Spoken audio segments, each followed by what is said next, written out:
2014 में एक वादा किया गया था, governance that delivers not just speaks. 11 साल बाद ये जरूरी हो जाता है कि हम स्पीचेस और स्लोगन से ऊपर उठकर पॉलिसीज आउटकम्स, बजट यूटिलाइजेशन और ऑन ग्राउंड इम्पैक्ट को ऑब्जेक्टिवली देखें। यह एनालिसिस किसी पार्टी के पक्ष या विपक्ष में नहीं, क्योंकि लोकतंत्र में सवाल पूछना विरोध नहीं बल्कि जिम्मेदारी होती है। इस रिव्यू में हम जानने का प्रयास करेंगे जो बड़े बड़े वादे हुए उनका ऑन ग्राउंड रियलिटी क्या हुआ, जिन योजनाओं पर हजारों करोड़ खर्च हुआ उनका क्या हुआ, जिन रिफॉर्म को गेम चेंजर बताया गया क्या उनका असर आम नागरिक के जीवन में दिखा या नहीं। यह है मोदी सरकार के 11 साल का एक critical audit. Zero press conference. सरकारी रिकॉर्ड्स के मुताबिक पीएम मोदी ने 11 सालों में एक भी अनस्क्रिप्टेड या formal one on one press conference नहीं की। क्रिटिक्स का कहना है कि मीडिया कंट्रोल और नैरेटिव कंट्रोल करने का तरीका है ताकि टफ क्वेश्चन को अवॉइड किया जा सके। प्रधानमंत्री ने हमेशा केयरफुली क्राफ्टेड इंटरव्यूज को प्रेफर किया है जहां क्वेश्चन से पहले तैयार होते हैं। Number 2, make in India hub या स्लम्स। मेक इन इंडिया 2014 का टारगेट था मैन्युफैक्चरिंग को जीडीपी का 25% बनाना। हकीकत, मैन्युफैक्चरिंग का शेयर ग्रॉस वैल्यू एडेड में उल्टा गिर गया। 2014 में ये 16.7% था, जो कि 2025 तक गिरकर 13.9% रह गया। बजट एंड पीएलआई स्कीम्स का क्या हुआ? 1.97 लाख करोड़ की पीएलआई स्कीम लाई गई, मगर सितंबर 2025 तक सिर्फ 12% डिस्बर्समेंट ही हो पाया। इंडिया में मैन्युफैक्चरिंग में बांग्लादेश और वियतनाम जैसे छोटे देशों से भी पीछे छूट गया। नंबर 3, स्वच्छ भारत और नमामि गंगे, सफाई हुई या सिर्फ जुमला दिया गया? स्वच्छ भारत 11.9 करोड़ टॉयलेट्स बनाए गए, लेकिन यूसेज पर बड़े सवाल हैं। सीएजी रिपोर्ट और सर्वे के मुताबिक कई विलेजों को ODF plus open defection free declare कर दिया गया, मगर सिर्फ 44% गांवों का ही इंडिपेंडेंट थर्ड पार्टी वेरिफिकेशन हुआ। नमामि गंगे स्कीम का कहना है कि 42,019 करोड़ की 513 प्रोजेक्ट सैंक्शन हुई थी, मगर अप टू 2025 तक सिर्फ 69% फंड ही यूटिलाइज हो पाए। सीवेज ट्रीटमेंट कैपेसिटी को टारगेट से 52% ही पूरा हुआ, जिससे अनट्रीटेड वेस्टेड अभी भी नदियों में जा रहा है। पब्लिक अकाउंट्स कमेटी ने भी कहा कि प्रमोशन पर खर्च ज़्यादा हुआ पर इम्पैक्ट कम।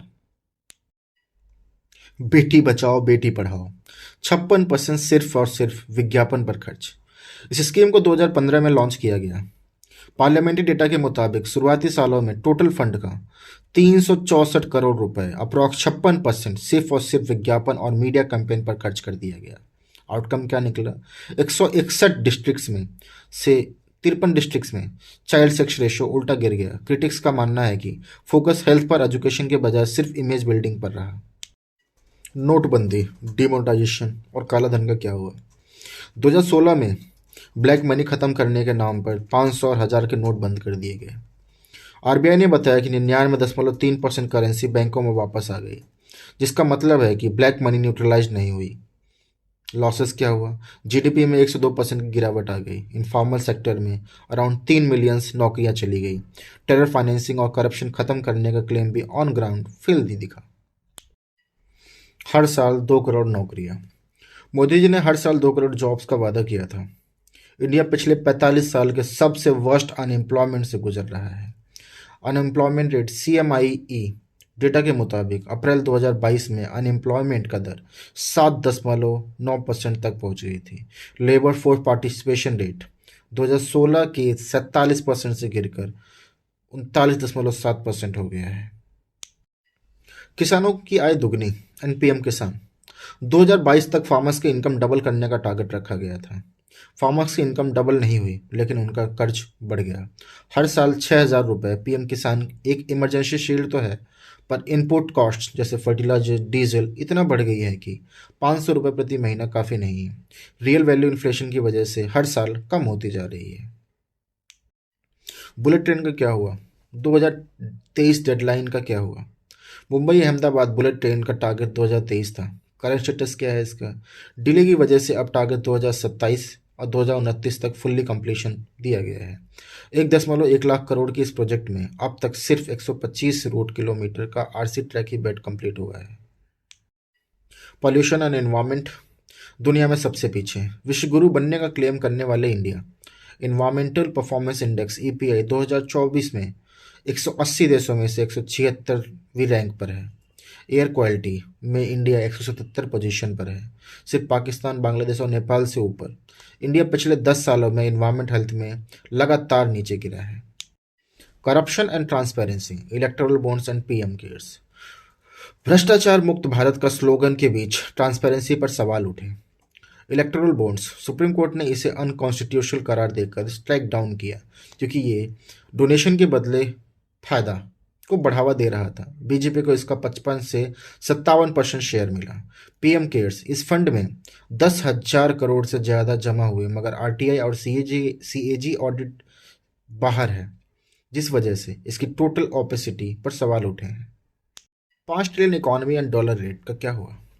5 ट्रिलियन इकॉनमी, इसका टारगेट 2025 तक रखा गया था। हकीकत में रियल जीडीपी ग्रोथ 8.5% चाहिए थी, मगर इन्फ्लेशन और मैन्युफैक्चरिंग स्लम्स की वजह से गोल पीछे छूट गई है।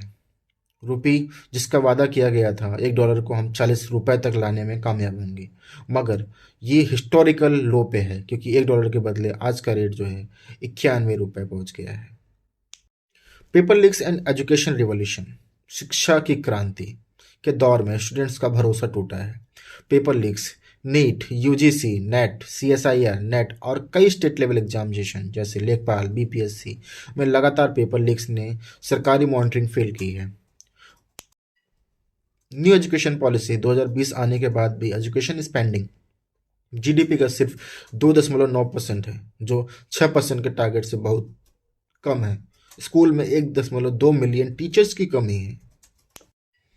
100 स्मार्ट सिटीज़ का टारगेट था, मगर मार्च 2025 में मिशन बंद कर दिया गया। सीएजी रिपोर्ट के मुताबिक सिर्फ 18 सिटीज़ ही जो है फुल कंप्लीशन डिक्लेयर किया है। इंफ्रास्ट्रक्चर सिर्फ सरफेस लेवल पर रहा, ड्रेनेज और सोशल वेलबिंग पीछे रह गया।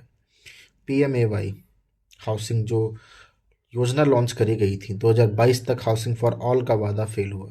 सीएजी ने यूपी में ऑडिट किया तो पाया कि एमआईएस पर कंप्लीट दिखाया गया 2089 घरों में से सिर्फ 77 घर ग्राउंड पर पूरे थे। Media control and central agencies, critics का आरोप है कि कॉन्स्टिट्यूशनल इंस्टीट्यूशंस को कमज़ोर कर दिया गया। ईडी सीबीआई 2014 के बाद से 95% तक ईडी केसेस सिर्फ अपोजिशन लीडर्स पर टारगेट किए गए हैं। आरटीआई 2019 के अमेंडमेंट ने आरटीआई एक्ट को गट कमज़ोर कर दिया गया, जिससे 3 लाख से ऊपर अपील्स पेंडिंग है और इन्फॉर्मेशन डिनाई करना आसान हो गया है।